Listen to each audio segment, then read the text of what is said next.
Good morning, afternoon, or evening, depending on what time you're watching this. My name's Connor from 905 Review. You guys are checking out our series Give This a Spin, where I recommend you some of my favorite albums. And dare I say, strap in today as we check out the Antlers 2009 release, Hospice. The Antlers is a project by Peter Silberman, who began it as a solo act before gradually adding members here and there. Silberman got the Antlers off the ground with two albums, 2006 Uprooted and 2007's In the Attic of the Universe, both written and recorded entirely by himself and released online. He would recruit some help for two EPs that same year, bringing in drummer Michael Lerner as well as instrumentalist Darby Seachy, both of whom would join the band afterwards. While Silberman's earlier works had been very much influenced by Phil Elverum, a man who, much the same, wrote and recorded music all by himself under a band name, that being the Microphones, Silberman and his group would really start to craft their own unique sound at this point. And by 2009, they were ready to release their first full-length album together, Hospice. And it starts off with the instrumental prologue. This begins with some general ambient kind of waving sounds that eventually all rise up to create this grand entrance for a sorrowful keyboard. Yeah, even from the first note in, this is going to be a sad one.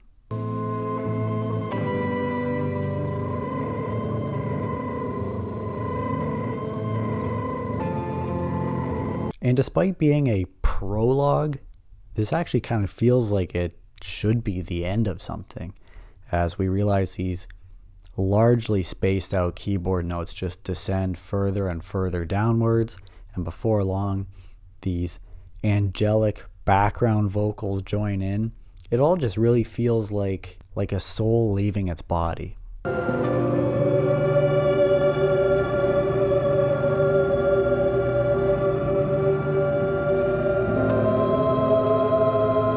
But as this fades out, some repeating piano fades in, marking the start of the second track, Kettering.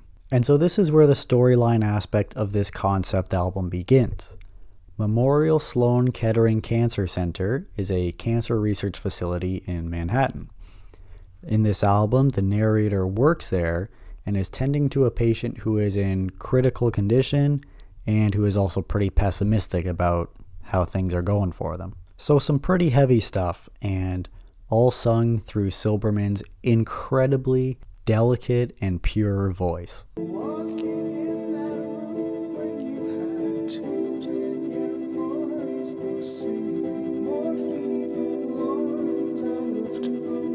And he is determined to save this patient. After the final line, "I didn't believe them when they said there was no saving you," the song breaks out into an emotional jam on which it will close out. Following this is Sylvia, as we are further introduced to the character he is tending to.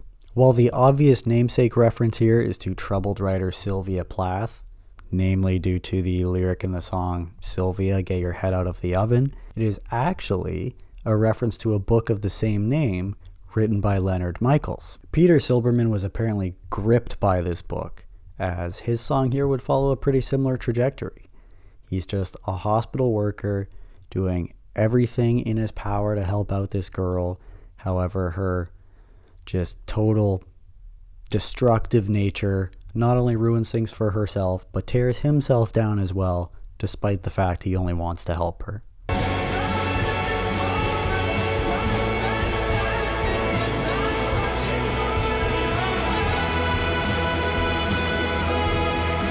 Very heartbreaking, but at that, it is a stellar song. And the sadness doesn't stop there, since next up is Atrophy, a very soft, minimalist song. It picks up where Sylvia left off, as any attempt to help by the narrator is just instantly shot down by her.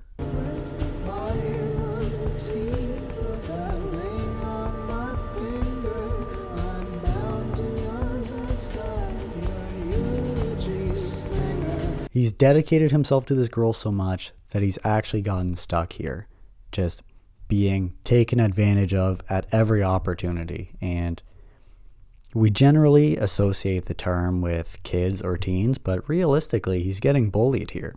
But he is just too blinded by his devotion. He lists all the terrible things she does to him, all the terrible ways she treats him, and even still, at the end of the second verse, he says, I would happily take all those bullets inside you and put them inside myself. And that main melody in the song, that goddamn main melody, I think it pierces through my heart, unlike any other small piece of music ever has before. You can actually pinpoint the second when his heart rips in half. And now! Silberman at least tries to keep our hearts from being too shattered, including a soft little acoustic guitar outro, but the pain still lingers on. While the next song, Bear, sounds a lot cheerier, let's not get too ahead of ourselves here. And the reason we won't is that Sylvia's pregnant, but given her state, kind of can't go through with it. I feel like I shouldn't be dancing to this, and yet they make it so danceable with its big banging drums and climactic ending.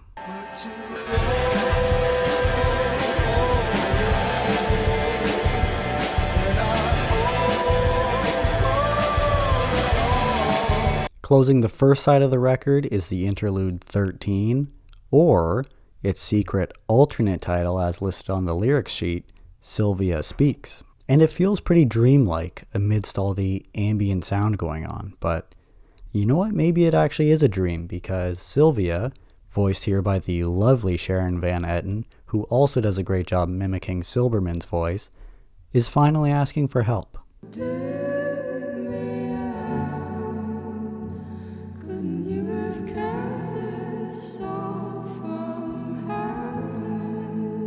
Assuming this is a dream and potentially a recurring one, this could help explain why the narrator is so persistent in trying to help her.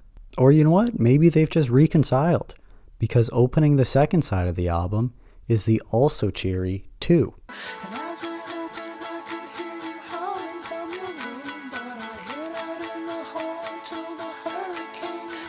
Until, well, no, it's just that the other doctors are all reiterating to the narrator that he's only going to be more hurt if he continues to try and help this unsavable person. Following this is Shiva, as we find ourselves back into the more mournful sound of the album. And this is because those other doctors were right.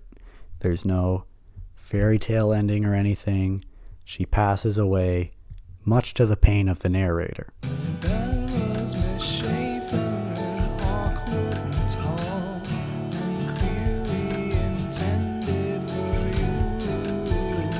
Shiva is apparently the name of a Jewish tradition in which family members close to somebody who passed will mourn for a whole week following their passing, so I would have to assume that's where the title comes from here. And this one really took some time to resonate with me. I always thought it was good, but never at the level of like Kettering or Atrophy, but recently I found myself coming around to it. Too much to scream, so instead I just started to laugh.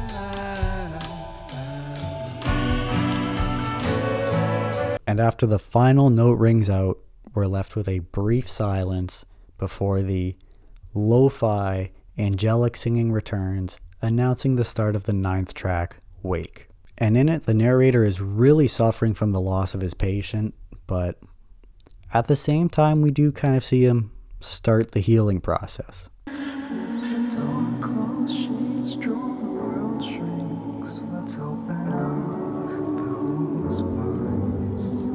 Namely in the bridge towards the conclusion of the song, in which he reminds himself, not every patient can be saved, but that burden's not on you.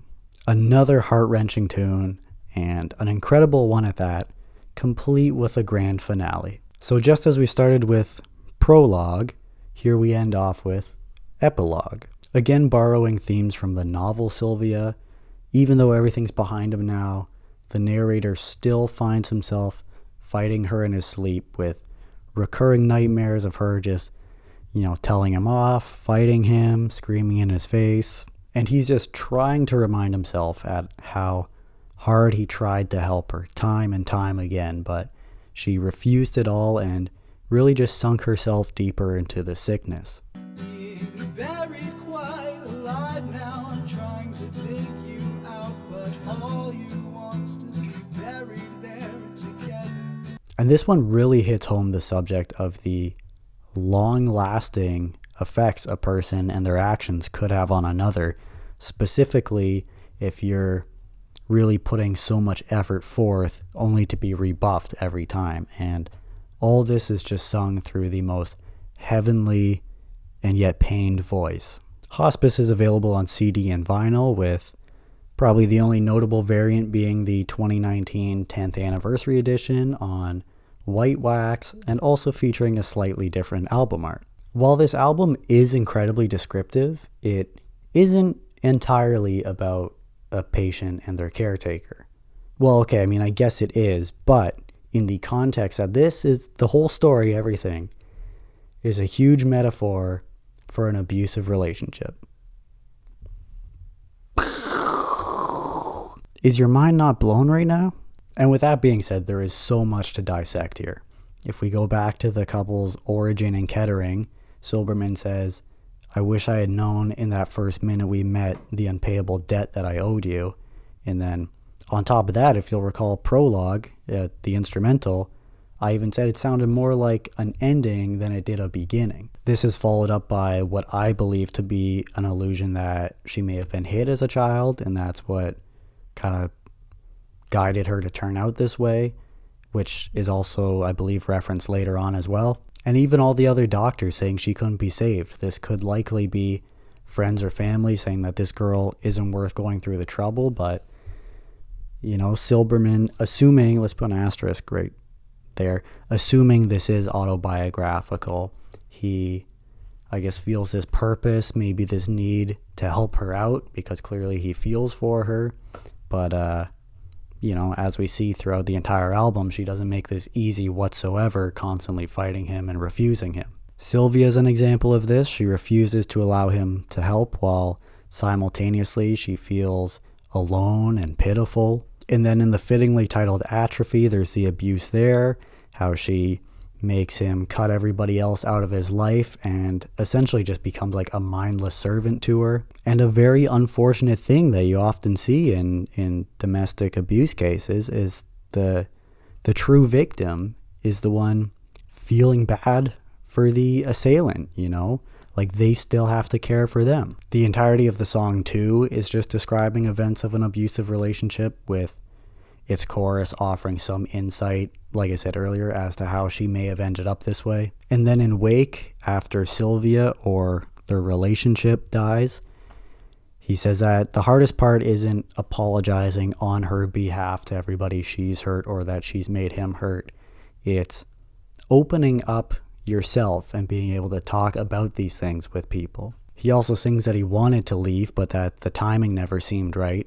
Again, going back to how the victim feels the necessity to be there and care for the other person because they see what they're going through without really, I guess, considering enough the harm that's being done to them. And so the outro to the song just has that much more meaning, as he proclaims to victims everywhere, don't ever let anyone tell you you deserve that. And then Epilogue showcases that even though he's escaped, there's still all that long-lasting trauma, namely how he still fights her in his sleep every night. And really, this is such a finely described abusive relationship. How he has the inability to leave because he cares too much and can't bring himself to, despite everything she's putting him through. How she's essentially voiding his social life by making him push everybody else away and only be with her. And how she's always crying and throwing pity parties about how she's so alone, even though she realistically has a helper there. And again, all the abusive behavior described in the track too.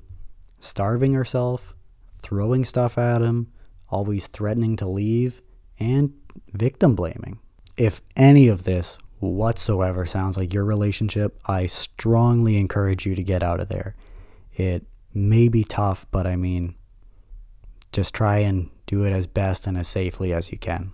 Hospice was just this small, independent release that eventually snowballed into an underground classic, carried by its emotionally devastating weight and its angelic harmonies. People took notice before long, and it ended up on a couple best of 2009 lists. To recap, Hospice is such a heavy listen due to its lyrical nature and the prospect that all of this very well could be real. And honestly, that low fidelity, DIY, self-recorded nature to the album only adds to that feel of isolation, as if the band was just cooped up in a tiny New York apartment throughout the whole process. I'm going to stamp the Antlers Hospice with an A grading, if only for being the saddest album ever made. It is a gut punch and a half, not for the faint of heart, and honestly, I probably tear up at least once with every listen through. I also have to give a big shout out to my sister for getting me onto this album. Despite being somebody who's not very big in music, some artists she's just so ahead of the curve on, like this and Lana Del Rey. So shout out to her. Anyways, those wrap up my thoughts on Hospice. Let me know yours. Sorry if I bummed you out. Hopefully it's not too bad. And go do something fun to enjoy the rest of your day. I'll catch you next time. But real quick before we take off, what were your thoughts on Hospice? Did I rate it too high or did I rate it too low? Let me know down below. As always, you're a blessing. And we'll catch you in the next one.